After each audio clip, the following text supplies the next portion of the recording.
I'm here again. Muli po akong narito.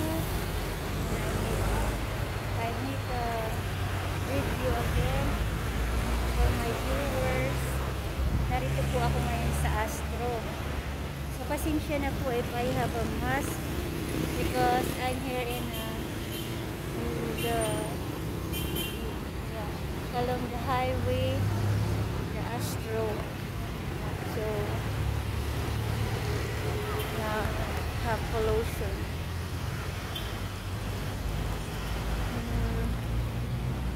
Hi guys, to all my friends, I want to show you the Astro po. Yung Astro po ay hanggang ngayon yan po, hindi pa po siya nagiging maayos.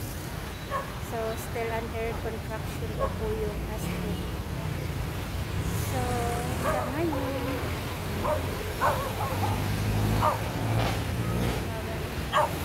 Dapat yung ako ah.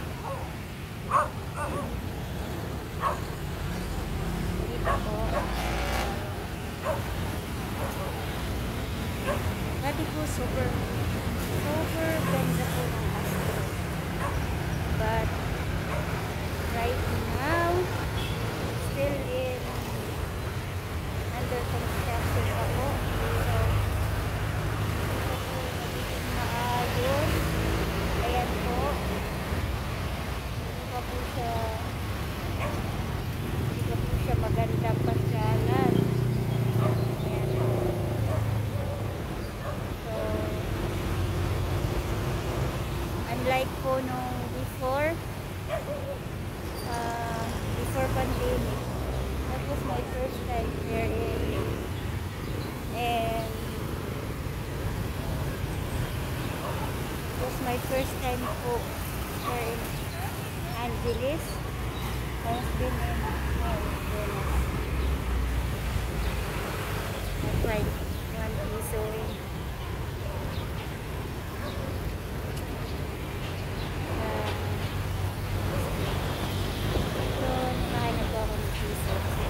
kasi ang piso ay napakahalaga po sa panahon ngayon. Hindi po magiging buo yung 100 peso or 1,000 piso. Kung kulang po ng piso, so if I find 1 piso in the highway or even in wherever the place, so kinukuha ko po yun. I get the 1 piso. I found 1 piso in yes, in here under the grass. So nakatanggalin ko natin yung aking face mask para po makita nyo naman ng aking sura. Yan po, ito natin wala pa kung ayos kasi po nagigising ko lang po and then I just walk po to make video po. When I come to Astro, it's curious, still under construction. I think it's so long. Before Astro is a really nice park.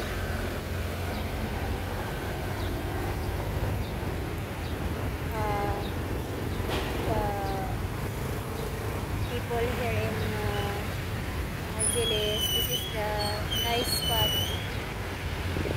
Maraming mga pumapasyal dito, mga nagtulungan, kumakain, nakahiga, nagpapahinga. So it's a very nice place. But look at the Astro, still under construction pa po, hindi pa po naayos. Pagkakalam ko last year pa po ito ginagawa or binubungkal yung mga lupa or ginigiba. So doon pa po ito giniba, but hanggang ngayon hindi pa po naaayos. So I don't know that. So I wish maging okay na po. kasi super laki po ng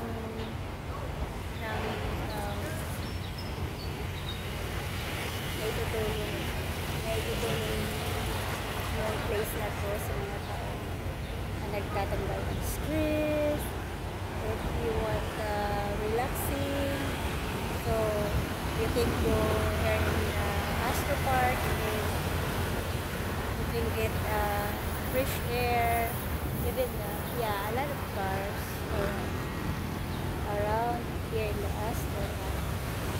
Yes, except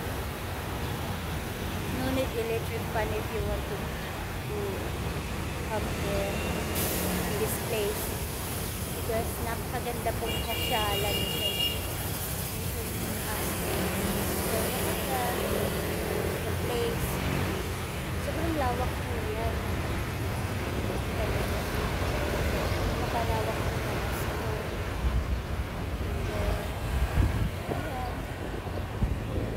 Curious lang po ako and then namimiss ko po napakaganda, aliwalas tignan and then napaka-fresh, looking fresh and then very nice place for the family because ito po yung nagiging pasyalan ng gawan ng family na gusto mag-relax, so gusto magbawas ng real life kasi ngayon napakamahal po ng kuryente, so if you want to go in this part, the Astro Park before, so